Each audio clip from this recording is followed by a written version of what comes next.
Hahabulin at pananagutin natin ang mga utak at mga sangkot, civilian man o opisyal.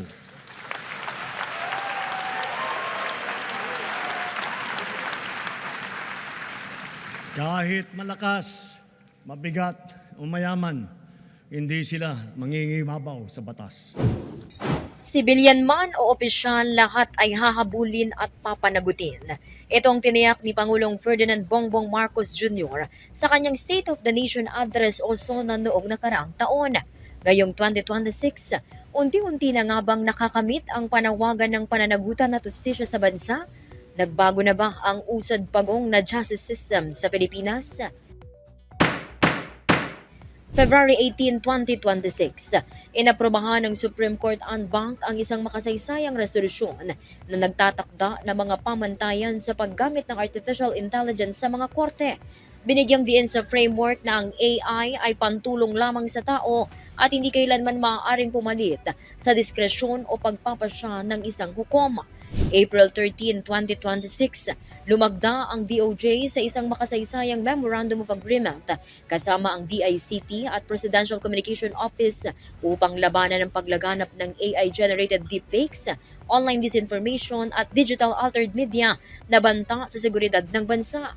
May 21, 2026, pinalakas ng DOJ ang pakikipagtulungan nito sa gobyerno ng Espanya sa pamamagitan ng technology company na Ineco para sa proyektong Kalesa Digital para bumuo ng isang matibay na digital legal framework para sa modernisasyon ng hustisya sa bansa.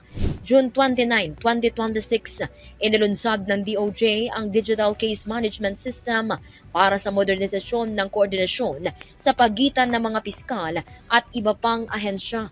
Kasabay nito, inilunsad ang Online Prosecutors Clearance Application System na layong wakasan ng mahabang pila at personal na pagpunta sa mga tanggapan para sa aplikasyon at pag-i-issue ng Prosecutors Clearance kung saan maaari nang mag-apply, magbayad at makakuha ng clearance online. Sa pagitan ng huling bahagi ng 2025 at unang bahagi ng 2026, pinaigting naman ng Supreme Court ang pakikipagtulungan sa mga international na institusyon. Kabilang dito ang pag-aaral at pakikipagpalitan ng kaalaman sa mga advanced digital system ng ibang bansa tulad ng South Korea at Australia upang i-upgrade ang kasalukuyang e-court system ng Pilipinas. July 2, 2026, nakipagtulungan ng DOJ sa Department of Budget and Management para sa Philippine Open Government Partnership 2026 agenda upang mas maging bukas, transparent at madaling ma-audit ng publiko ang mga transaksyon at programa ng kagawaran.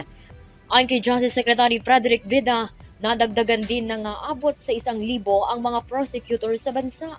Pinataas na rin ang pamantayan sa pagsasampa ng kaso kung saan kailangan muna ng 7 mula sa 10 mga ebidensya bago makasuhan ang isang individual para maiwasan ang case harassment. Nagtayo rin ng 8 regional katarungan offices sa bansa para sa free legal assistance, referrals at mediation. Mas maluwag na rin anya mga kulungan kung saan mahigit 32,000 persons deprived of liberty ang na-release. Sa lahat ng development na ito, tiniyak na Secretary Vida na bagamat hindi perpekto, di hamak na naka-steroid na o mas mabilis ngayon ang justice system sa bansa. Ngayon, yung pagong naka-steroids na. Diba? Yung pagong na, usad pagong ngayon naka-steroids na, mabilis na.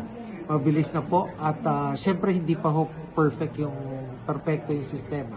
Pero nandun po yung passion ng lahat ng kawani, lahat ng opisyalis ng Department of Justice para magbigay serbisyo sa ating mga kababayan. Para sa SONA 2026, ito si RH19 na Nolasco ng DZRH, una sa Pilipinas, una sa Pilipino.